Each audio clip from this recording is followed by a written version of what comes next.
बिस्मिल्लाहिर्रहमानिर्रहीम। नाज़रीन किराम अस्सलामु अलैकुम। नाज़रीन, वज़ीर-ए-आज़म ने एतमाद का वोट लेने का फ़ैसला किया है और ये फ़ैसला डूबते को तिनके का सहारा है और इससे अलावा इससे ज़्यादा कुछ नहीं। वज़ीर-ए-आज़म फंस गए हैं, महसूर हो गए हैं।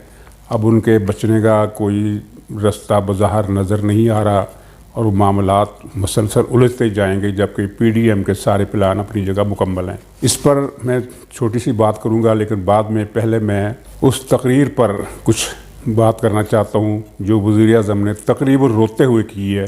उसे आप रोती हुई तकरीर भी कह सकते हैं, लेकिन उसे सुनकर किसी और को रोना नहीं आया, बल्कि शायद किसी को हंसी आई तो किसी को तरस आया, क्योंकि बहुत ही बेरब्त और बेमाने और मज़ाक़-खेज़ किस्म की वजूहात और तफ़सीलात बताने के अलावा उन्होंने कुछ झूठ भी बोले हैं और झूठ बोलने के अलावा कुछ मज़ेदार बातें भी की हैं, जिनकी तफसील में अगर जाएंगे तो बहुत लंबी हो जाएगी बात। लेकिन कुछ उसी तरह की बातें की हैं जिस तरह वो जर्मनी जापान की बॉर्डर मिलाने वाली बात और स्पीड की लाइट वाली बात, इस तरह की बातें भी की। मसलन एक जगह उन्होंने कहा कि करप्शन पर या पता नहीं किस चक्कर में सिंगापुर के वज़ीर-ए-आज़म ने खुदकुशी कर ली थी। शायद दुनिया में 2 सिंगापुर होंगे, क्योंकि एक सिंगापुर जिसको सारी दुनिया जानती है उसके किसी वज़ीर-ए-आज़म ने खुदकुशी नहीं की। हाँ, उसके एक साबिक़ वज़ीर हाउसिंग यानी महकमा जाती वज़ीर ने 1987-86 में खुदकुशी की थी, वज़ीर-ए-आज़म ने नहीं की थी। तो ये उनका जो दिमाग है पहले ही अदम कारकर्दगी का मरीज़ है, तो लगता है कि हालिया सदमात से उनकी कारकर्दगी जो अदम कारकर्दगी है उसका लेवल और बढ़ गया है। फरमाया, ये धमकी दी कि अगर मैं ना रहा, मुझे हुकूमत छोड़ना पड़ी, तो मैं अवाम को घरों से निकालूंगा। वज़ीर-ए-आज़म, अगर आप वज़ीर-ए-आज़म हाउस में ना रहे तो आप कहीं की ना रहेंगे।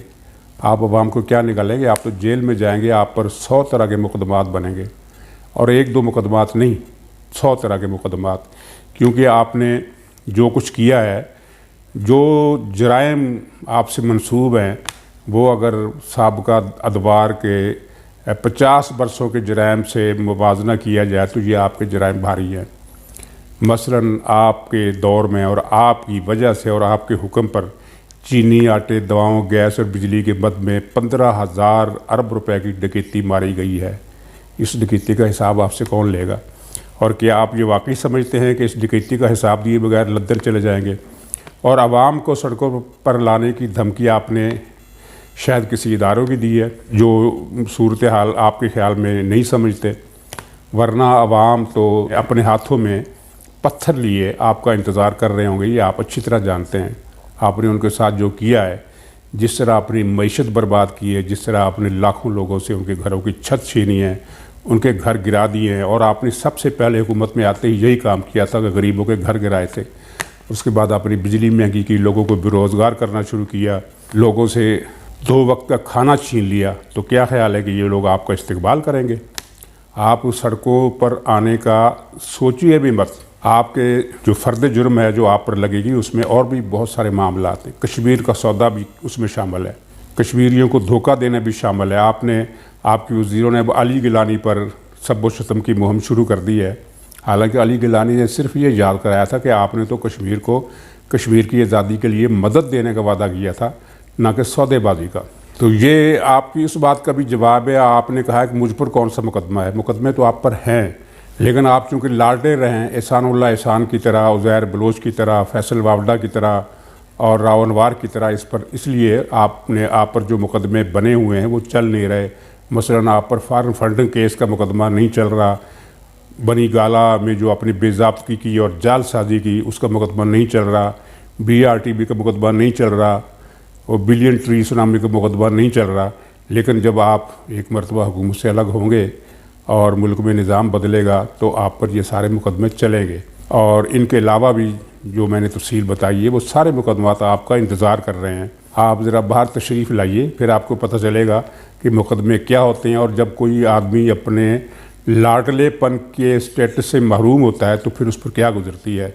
आपको ये भी मालूम होगा कि जेल में आपको वो टॉनिक नहीं मिलेगा जिसमें आपकी जान है, जिसके बगैर आप 24 घंटे ज़िंदा ही नहीं रह सकते। हाँ साहब, आपने फरमाया कि जितना टैक्स मैं मुल्क में इकट्ठा करता हूँ वो तो सारा कर्ज़े की मद में चला जाता है। हाँ साहब, ये भी आपने झूठ बोला है, इसलिए कि आपने किसी कर्ज़े की किस्त अदा नहीं की। आपने बिल्कुल गलत बयानी की है, क्योंकि आपके दौर में अगर आपने कर्ज़े वापस किए, कुछ अक़सात वापस की होती, तो कर्ज़ा कुछ कम होना चाहिए थे, लेकिन आज आपके दौर में कर्ज़ा माजी के तमाम कर्ज़ों के मुकाबले में दुगना ज़्यादा हो चुका है। तो आपने कर्ज़े की कोई किस्सादारी की। हाँ, ये ज़रूर किया आपने कि सऊदी अरब से जो एक कर्ज़ा हाल ही में लिया था, वो उसके अर्जेंटली मांगने पर आपने उतना ही कर्ज़ा ज़्यादा शरह सूद पर चीन से लेकर सऊदी अरब को वापस कर दिया। और चूँकि आपने ज़्यादा शरह सूद पर कर्ज़ा लिया, इसलिए ये कर्ज़ा वापस नहीं हुआ, बल्कि ज़्यादा उसकी मालियत ज़्यादा हो गई। और इसके अलावा आपने डॉलर की कीमत बढ़ाकर, रुपये की कीमत गिराकर एक प्लानिंग के तहत अपने ATM कहलाए जाने वाले दोस्तों की मदद के लिए डॉलर को मसनूई तौर पर बढ़ाया, रुपये को कम किया।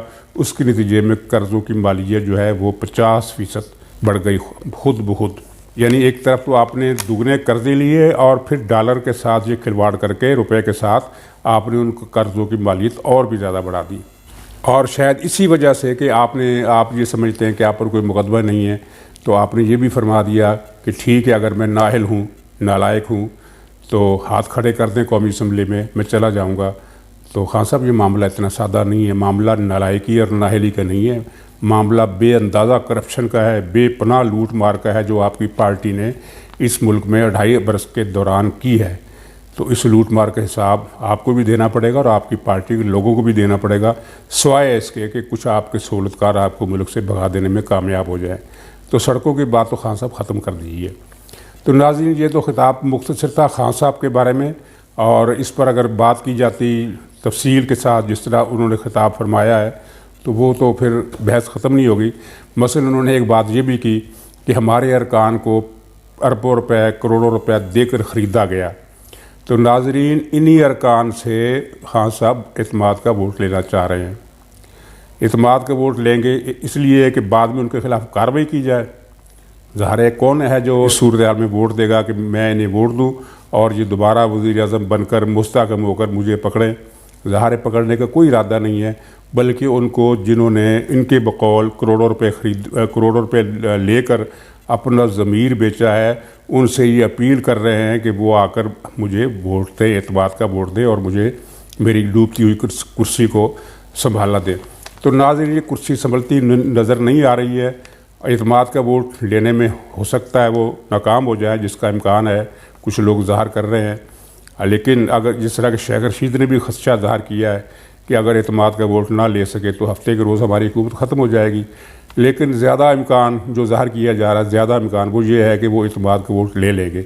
लेकिन ये डूबते को तिनके का सहारा वाली बात है, इसलिए कि अभी तो जंग का ये पहला मोर्चा है जो सेनेट में सर हुआ है, अपोजिशन ने सर किया है। इसके बाद स्पीकर के ख़िलाफ़ अदम एतमाद आ सकती है, पंजाब असम्बली में तब्दीली आ सकती है, और पंजाब में तब्दीली के लिए जो तैयारी की गई है वो उसकी कुछ सुनगुन PTI वालों को मिल गई है, लेकिन पूरी तफसील का पता नहीं है। पूरी तफसील का पता अपोजिशन की क़यादत को है या उन सहाफ़ियों को जो इस क़यादत के बहुत ज़्यादा करीब है, और उन्हीं सहाफ़ियों की बदौलत कुछ मालूमात जो हैं वो बिखरी हैं। उन मालूमात के मुताबिक पंजाब असम्बली में तमाम अरकान से मामलात उसी तरह तय कर लिए गए हैं जिस तरह सेनेट में यूसुफ रज़ा गिलानी की कामयाबी के लिए तय किए गए थे। और जब ये पंजाब में तहरीक अदम एतमाद आएगी तो उसकी नाकामी का कोई इम्कान, कोई गुंजाइश मौजूद नहीं है। तो नाज़रीन, ये बहुत बड़ी डेवलपमेंट है जो पंजाब असम्बली में होने वाली है। अगरचे बिलावल ने इस सवाल को गोल किया है और मरीम नवाज़ साहबा ने भी इस सवाल की तरफ तवज्जो नहीं दी, लेकिन जानने वाले जानते हैं कि पंजाब असम्बली में बहुत बड़े मार्के की तैयारी अंदर ही अंदर कर ली गई है। और ये तैयारी कल या परसों नहीं की गई, बल्कि जब यूसुफ रज़ा गिलानी का जो मार्का बर्पा हो रहा था 15-20 दिन पहले, तो उसके पैरेलल ये कार्रवाई जारी थी और इतनी राजदारी के साथ जारी थी कि हुकूमत के इंटेलिजेंस इदारों को भी इतला नहीं थी। ना बुज़दार को पता था, ना इमरान खान को पता था, ना शेख रशीद को पता था। अब उन्हें पता चल गया है कि पंजाब असम्बली में जो वारदात डाली जानी है वो उस वारदात की तैयारी मुकम्मल हो गई है। तो नाज़रीन, ये जो अगले 10 दिन हैं ये बहुत दिलचस्प हैं और इनमें गुरूर से अकड़े हुए सर जिस तरह झुकेंगे वो मंज़र नाकाबिल फरामोश होगा और आप उसके देखने का इंतज़ार करें। नाज़रीन, खुदा हाफिज़।